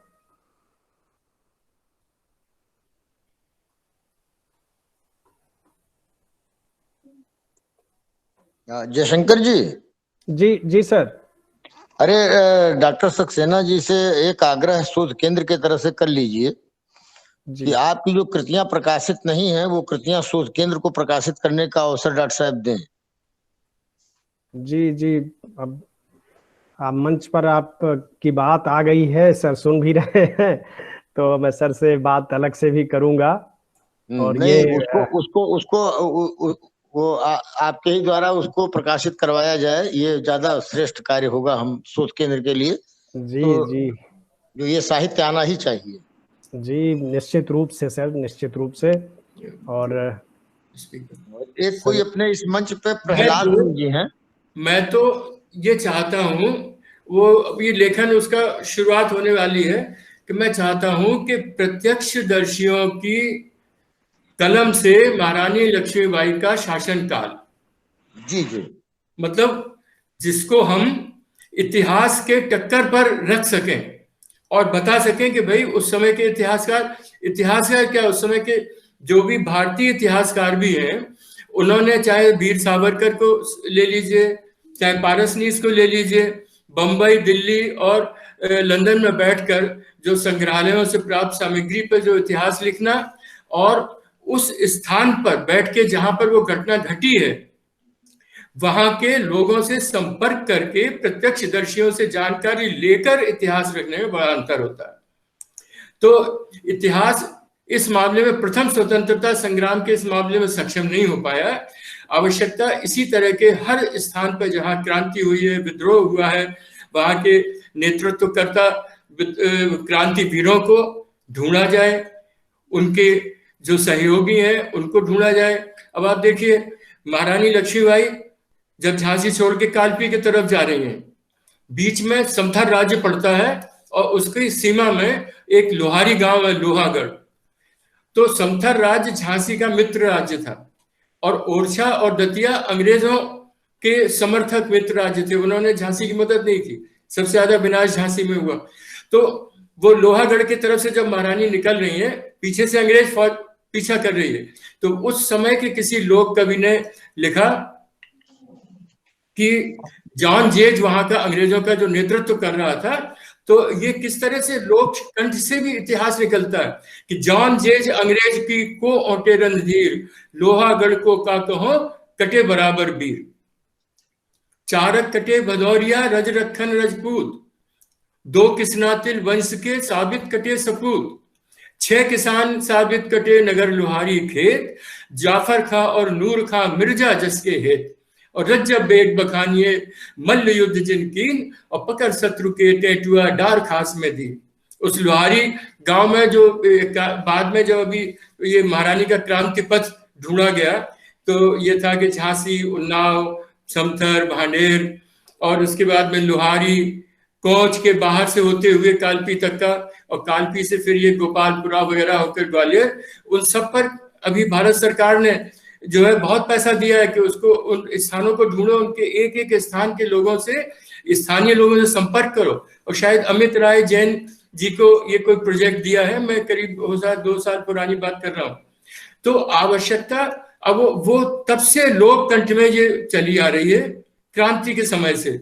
उसमें एक एक ब्यौरा दे दिया कि चारक कटे भदौरिया, 4 भदौरिया कटे, 2 किसान तिलवंश के 2 किसान कटे हैं, और इसी तरह से रज्जब बेग जो है वो वहां पर अभी तक प्रसिद्ध है, उसमें कि वो शादी करके लौट के आया था, परंतु आदेश मिला कि महारानी यहाँ से कालपी की ओर जा रही है, अंग्रेज पीछा कर रहे हैं, आपको इनको रोकना है, क्योंकि समथर का जो राजा हिंदूपत था वो महारानी का बहुत बड़ा भक्त था। तो वो रज्जब बेग अपनी पत्नी को घर छोड़ के तलवार लेके युद्ध क्षेत्र में आ जाता है, और वहां के जो मुस्लिम पठान थे हिंदूपत की सेना में, वो लड़ते हैं, जब अंग्रेजों की गोलियों का सामना तलवारें नहीं कर पाती हैं, तब वो अपनी पकड़ पकड़ के मल्ल युद्ध पे आ जाते हैं। रज्जब बेग बखानी है मल्ल युद्ध जिनकी, मल्ल युद्ध माने कुश्ती वाला, पकड़ पकड़ के शत्रु के टेंटुए दबा दिए, टांगे तोड़ के उनको फेंक दी। और अभी भी लोहारी में एक स्थान है, वहां पे लोग कहते हैं इतने साहब खून भरो जा कुआं में। कहा जाता है कि उस समय अंग्रेजों को जो मार के उन बहादुर पठानों ने डाल दिया था। तो इस तरह से लोक कंठ में भी इतिहास सुरक्षित है, पुराने दस्तावेजों में भी इतिहास सुरक्षित है। उस साहित्य को खोजने और ढूंढने की आवश्यकता है। द्वितीय स्वतंत्रता संग्राम तो महात्मा गांधी के आरंभ से हुआ। हम इतने सशक्त हो गए थे कि अपनी बात कहने में समर्थ हो गए थे, क्योंकि हमारे पास उन अंग्रेजों का विरोध करने के लिए एक बहुत बड़ी मॉब थी, जन सहयोग था। प्रथम स्वतंत्रता संग्राम में अंग्रेजों को पूरा मौका मिल गया हमें कुचलने का। कोई हमारे तारीफ में, हमारी बहादुरी में 2 लाइन नहीं लिख पाया। तो उस समय ऐसे साहित्यकार और ऐसे लोकगीत जो लोक कंठ में आज तक जीवित हैं, श्रुति परंपरा से और इस लिखित परंपरा से, इन सबको मिला के प्रथम स्वतंत्रता संग्राम का वास्तविक इतिहास साहित्य के आईने से लिखा जा सकता है। क्यों? जब प्राचीन भारत का इतिहास के लिए आप ह्यूनसांग और फाहियान के यात्रा विवरण ढूंढते हैं और उनके आधार पर आप ऐतिहासिक उल्लेख करते देते हैं, तो ये विवरण तो भी उसी तरह के सहायक हो सकेंगे, मेरा ऐसा मत है। सर मैं निश्चित रूप से, हाँ बोलिए जी। डॉक्टर पुनीत बिसारिया जी, अध्यक्ष हिंदी विभाग बुंदेलखंड विश्वविद्यालय झांसी, कुछ पूछना चाह रहे हैं। माइक्रोफोन ऑन करिए डॉक्टर बिसारिया जी।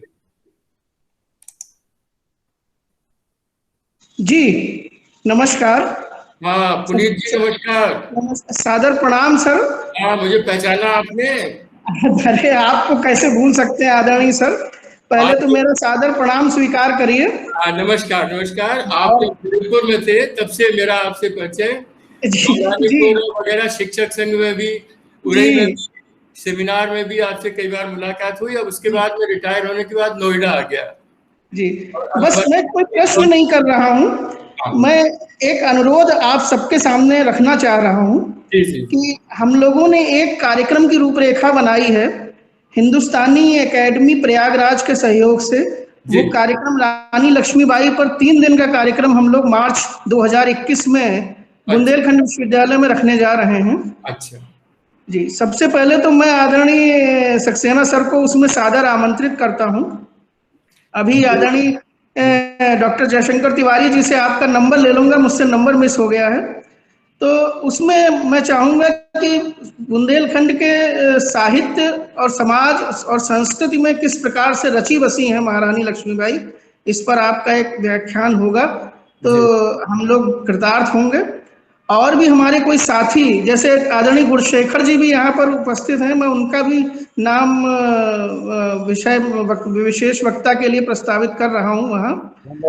शायद आदरणीय गुणशेखर जी भी आएंगे, तिवारी जी भी पधारें, उनका भी स्वागत है। और भी कोई अगर आना चाहें तो मेरे व्हाट्सएप नंबर पर मुझे बता दें तो मैं आमंत्रण पत्र भेजने की व्यवस्था करूंगा। और इसमें तिथियां आपने निर्धारित कर ली है? तिथियां सर ऐसा है, तिथि तो 1, 2 और 3 मार्च है फिलहाल, बहुत जल्दी है जी। लेकिन अभी तिथि की बात मैं इसलिए नहीं कर रहा था क्योंकि हिंदुस्तानी एकेडमी के जो अध्यक्ष हैं आदरणीय उदय जी, उनकी इच्छा है कि इस कार्यक्रम का उद्घाटन माननीय मुख्यमंत्री जी के कर कमलों से हो। अच्छा। तो वे उनसे समय लेने की कोशिश कर, नंबर में प्रस्तावित था, तब से समय नहीं मिल पा रहा। अब उनका ये कहना है कि अगर समय नहीं भी मिलता है तो भी 1, 2 और 3 मार्च को हम कार्यक्रम रखेंगे। और अगर समय विधा के अनुसार तिथि परिवर्तित कर लेंगे। मैं तो चाहता हूं कि स्नेही अनुज, ये फेसबुक पे भी आपकी गतिविधियां और आपकी साहित्यिक प्रगति देखता रहता हूं। फेसबुक जी, पर भी जी। आप तो अभी मैंने चर्चा नहीं की है इसकी जी। और मैं ये चाहता हूं महारानी का बलिदान दिवस जो 18 जून है, तो उस दिवस पर कोई एक जिस तरह का आपके कार्यक्रम, एक कोई राष्ट्रीय स्तर का कार्यक्रम आप आयोजित करिए, क्योंकि बुंदेलखंड यूनिवर्सिटी ही अगर नहीं करेगी जी, विश्रुत महान हम लोग पहले तो ये नवंबर में करने के जी, हम नवंबर में जन्म दिवस पर, महारानी लक्ष्मीबाई के जन्म दिवस पर, लेकिन क्योंकि वही है कि बहुत सारी परिस्थितियां ऐसी रही कि बीच में कोविड की वजह से ये कार्यक्रम नहीं हो पाया, फिर दिसंबर में सोचा गया और वो बढ़ते बढ़ते अब ये मार्च आ गया है। तो चूंकि ये जो एकेडमी होती है इनकी अपनी मार्च माह की क्लोजिंग भी होती है, तो उन्हें मार्च माह में हर हाल में ये कार्यक्रम करना है। तो फिलहाल तो हम मार्च में इस कार्यक्रम को रखेंगे, लेकिन भविष्य में आगे हम निश्चित रूप से आपके सुझाव के अनुसार या तो जून माह में उनकी पुण्यतिथि पर अथवा उनकी जन्म तिथि पर नवंबर माह में इस तरह। तो मैं आप सबको आमंत्रित कर रहा हूं, जो भी यहाँ पर महानुभाव उपस्थित हैं और जो भी इस विषय में बोलने के इच्छुक हैं, उनको विशेष रूप से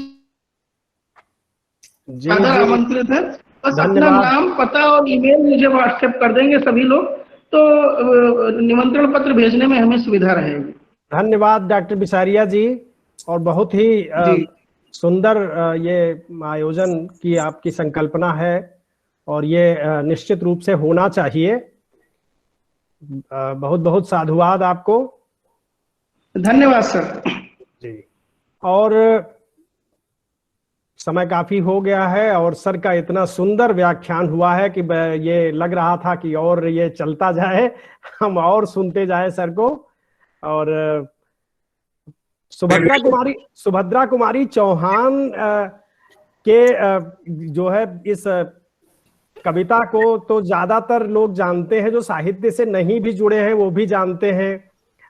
इसकी चर्चा बहुत है, खूब पढ़ते हैं लोग। लेकिन ये जो ढेर सारा आपने विष्णु भट्ट से ले करके और इधर बात तक जो ढेर सारा आपने विवरण दिया है, तो रानी लक्ष्मीबाई के बारे में जो जानने को उत्सुक लोग हैं उनको बहुत सारी सामग्री और बहुत सारा ढूंढने का एक वो दिया है आपने सर। इसके लिए हम आभारी हैं आपके। जयशंकर जी, ये तो जितने भी एक एक ग्रंथ हैं जिनका मैंने उल्लेख किया है, इन पर कम से कम आधा घंटा पौन घंटा एक एक ग्रंथ पर बोलने को चाहिए, अगर उनका वास्तविक विश्लेषण आप चाहते हैं। निश्चित रूप से वेबिनार था 1 घंटे में बहुत सी सामग्री को, अब उसके अंदर जो क्या सामग्री है, जो इतिहास की महत्वपूर्ण तिथि है, एक जरा सा उदाहरण मैं दूंगा। पुनीत बिसारिया जी विशेष रूप से अगर आप सुने और उसके लिए आप प्रयास भी करें। बिसारिया जी सुन रहे हैं क्या? जी सर। हाँ, आप झांसी के किले में जब आप जाते हैं तो एक बुर्ज पर आप एक पट्टिका लगी देखते हैं कि कहा जाता है कि महारानी लक्ष्मीबाई ने घोड़े पर बैठकर अब यहां से छलांग लगाई कालपी जाने के लिए। एक तरह से कहा जाए इतिहास का एक कलंक आज तक वहां लगा हुआ है और वहां के पर्यटन विभाग या पुरातत्व विभाग को भी कोई सुध नहीं है। मैं प्रमाणित कर सकता हूं, आप ये पढ़िए माझा प्रवास विष्णु भट्ट गोडसे का। प्रत्यक्षदर्शी विद्वान विष्णु भट्ट गोडसे उस समय झांसी के किले में उपस्थित है जब अर्धरात्रि को महारानी अपने चुने हुए सैन्य बल और परिजनों के साथ किले के उत्तरी द्वार से निकलती हैं। और ये लेखक विष्णु भट्ट ये वहां से अपने नगर, वही झांसी नगर में चला जाता है। आप मराठी में आपको समस्या होगी तो आप उसका अनुवाद पढ़िए, चाहे आंखों देखा गदर पढ़िए अमृतलाल नागर का, या और अनुवाद देखिए। तो उस समय झांसी के नागरिक उनके दर्शन को निकलते हैं और वो किले के उत्तरी द्वार से निकलकर झांसी के परकोटे में भांडेरी दरवाजा जो कहलाता है, नाव दरवाजे के समीप, वहां से निकलती हैं। उनके साथ में पठान सैनिक हैं, बिलायती सैनिक हैं, उनके चुने हुए सरदार हैं। अभी भी इसमें मैंने आपको लिख के, कल्याण सिंह ने लिखा, जे रानी हूँ के सूर साथ भरपूर लड़ाई करत जात, युद्ध होता है। और जिस वीरांगना को महाराज वृंदावन लाल जी ने चित्रित किया है, वो महारानी की सखी नहीं, महारानी के राज्य की एक ऐसी वीर बालिका थी जो जब महारानी कालपी की तरफ जा रही हैं और भांडेरी गेट से निकल रही हैं, उस समय उसने उनको मार्ग देने में, महारानी के को मार्ग प्रशस्त करने में उनको दिया और अंग्रेजों के से भिड़ गई। तो इस तरह से जो मैं मूल उस पे आ रहा हूँ, किले में जो पट्टिका लगी हुई है, इतिहास कह रहा है। क्यों? क्योंकि अंग्रेजों ने वो किससे लिया गया है? वो जनरल बर्न की डायरी से लिया है। उसने लिखा, उसने देखा कि जब महारानी चली गई, हम लोग उनको इतना विरोध के बाद भी रोक नहीं पाए, तो उसने वो लिख दिया कि महारानी ने एक घोड़े पे बैठी और उनको डोली में बिठा के किले से नीचे, बुर्ज से नीचे उतारा। नीचे अंग्रेजों की सेना के ही कोई जो है वो विद्रोही सिपाही था, झांसी से सहानुभूति रखने वाला, उन्होंने वो जब मदद की, वो भाग गई। तो पूरा हमारा जो इस शोधन का, इतिहास शोधन का उद्देश्य है कि जब प्रत्यक्षदर्शी विद्वान कह रहा है कि वो, और उनके साथ उनके पिता मोरोपंत भी थे, जो बाद में बूढ़ा भोजला के आगे वो मार्ग भूल गए और वो नाव से दतिया की तरफ निकल गए, और महारानी जो है वो अपने मित्र राज्य समथर के तरफ, भांडेर के तरफ निकल गई। तो वहां दतिया में पकड़ लिए गए वो, और वहां के दतिया के राजा ने अंग्रेजों को उन्हें जो है वो हैंड ओवर कर दिया, और बाद में उनको जो नगर में जो कोठी है, जिसे रानी महल कहते हैं, उसके सामने के मैदान में फांसी दे दी गई। तो इस तरह से ये जो किले के ऊपर जो ये लगा हुआ, जब हम देखते हैं तो हमें लगता है कि महारानी यार बड़ी दब्बू थी, अंग्रेजों से इतनी डर गई कि आधी रात को छुप के भागी। वो छुप के नहीं भागी, पूरे नगर से उनकी शोभा यात्रा बाकायदा सैनिकों के साथ। उन्हें अपने पठान सैनिकों पर गर्व था, बिलायती सैनिक कहती थी वो, है वो करीब 900 सैनिक उनके साथ चल रहे हैं। इसमें जो मदनेश के रायसे में पढ़िए, झांसी वो जो है उसमें, सॉरी ये कल्याण सिंह कुड़रा के रायसे में पढ़िए, माझा प्रवास में पढ़िए, तो ये आपको लगेगा कि ये इतिहास बदलो। जो प्रत्यक्ष लेखक जो लिख रहा है, यात्रा वृत्तांत लिख रहा है, वो उस समय के अंग्रेजों के समय लिखे गए इतिहास से कहीं ज्यादा सत्य है। और अगर विडंबना है कि किले का उत्तरी द्वार ऐसे बंद है जैसे कूड़ा घर हो। आप कभी गए हो तो नई कोतवाली जो बनी हुई है उसके पीछे वो द्वार है, उसको जैसे राष्ट्रीय संग्रहालय में रख दिया गया हो इस तरह से। अरे उसको शान से खोलना चाहिए। वो किले का मुख्य द्वार है, गणपत द्वार कहलाता है वो। उसके ऊपर गणेश की प्रतिमा भी है। जब आप प्रवेश करेंगे उस द्वार से, प्रवेश तो आप नहीं करेंगे, बंद है वो। हमारे समय में शिवरात्रि पे वो खुलता था। दक्षिणी द्वार से हम प्रवेश करते थे जो अभी बना हुआ है, और उत्तरी द्वार से बाहर निकल जाते थे। तो उस द्वार को हमने देखा, तो उस द्वार को आज तक वो झांसी का किला जो देखने जाते हैं उसी को समझते हैं कि मुख्य प्रवेश द्वार है। तो इस तरह से जो एक सेमिनार में वहां के जिसको कहा जाए कि पुरातत्व विभाग हो या पर्यटन विभाग, उनसे कहो कि भारत का इतिहास लिखना है तो इन ग्रंथों को आए और देखें, खुद समझें। ये माझा प्रवास कोई झांसी की स्थानीय रचना नहीं है। राष्ट्रीय स्तर पर हर इतिहासकार ने इसका दोहन किया, इनके उल्लेख लेकर इतिहास लिखा, परंतु ये रचना कैसी है, कैसा ग्रंथ है, ये आ ही नहीं पाया सबके सामने। 2-4 लोगों के पास में रहा, उसी का उल्लेख एक दूसरे करते रहे।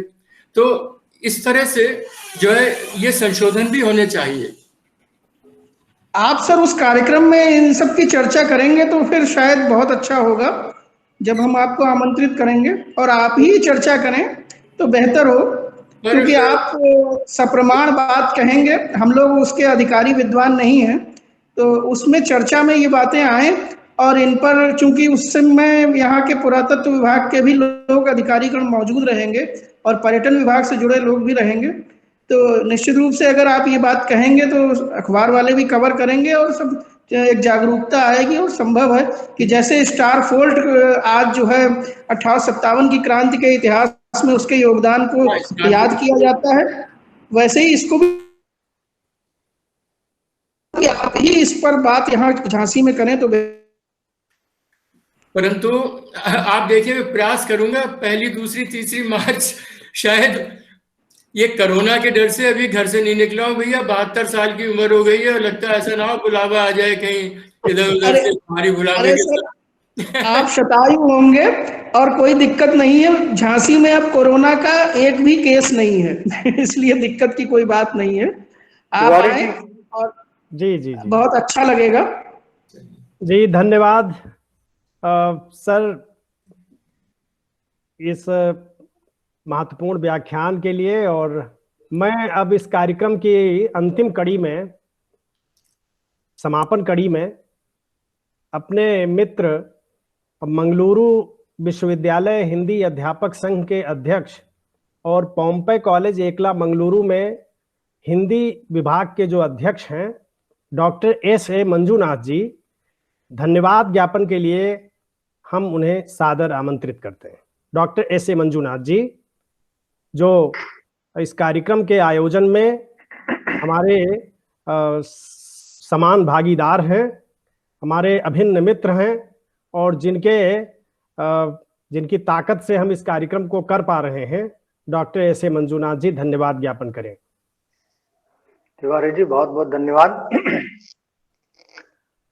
आज का एक ऐतिहासिक व्याख्यान है, शोधपरक व्याख्यान है। गंगा कावेरी व्याख्यान माला में यह इस तरह का प्रथम व्याख्यान है। प्रथम स्वतंत्रता संग्राम के प्रत्यक्षदर्शी साहित्य में महारानी लक्ष्मीबाई, इस विषय पर यह व्याख्यान डॉक्टर सुरेंद्र नारायण सक्सेना जी के द्वारा प्रस्तुत किया गया। एक अत्यंत महत्वपूर्ण व्याख्यान देने के लिए मैं अपने कॉलेज की ओर से लाल बहादुर शास्त्री महाविद्यालय गोंडा और मंगलुरु विश्वविद्यालय हिंदी अध्यापक संघ की ओर से डॉक्टर सुरेंद्र नारायण सक्सेना जी का बहुत बहुत धन्यवाद और हृदय से आभार प्रकट करता हूं। सर आपका बहुत बहुत धन्यवाद। भी इस राष्ट्रीय वेबिनार के आयोजक मंडल डॉक्टर शैलेंद्र नाथ मिश्र, अध्यक्ष हिंदी विभाग, प्रिय डॉक्टर जयशंकर तिवारी जी, एसोसिएट प्रोफेसर, लाल बहादुर शास्त्री महाविद्यालय गोंडा, डॉक्टर S.A. मंजूनाथ जी, अध्यक्ष हिंदी विभाग, पोम्पई कॉलेज एकला मंगलुरु एवं मंगलुरु विश्वविद्यालय हिंदी अध्यापक संघ के प्रति अपना हार्दिक आभार व्यक्त करता हूं कि आपने आज अपनी इस संगोष्ठी में मुझे आमंत्रित करके अपने विचार व्यक्त करने का मुझे अवसर दिया। हार्दिक आभारी हूं आप सबका। धन्यवाद सर, बहुत बहुत धन्यवाद, बहुत बहुत धन्यवाद हमारे साथ जुड़ने के लिए और ये एक अत्यंत महत्वपूर्ण ऐतिहासिक व्याख्यान प्रस्तुत करने के लिए।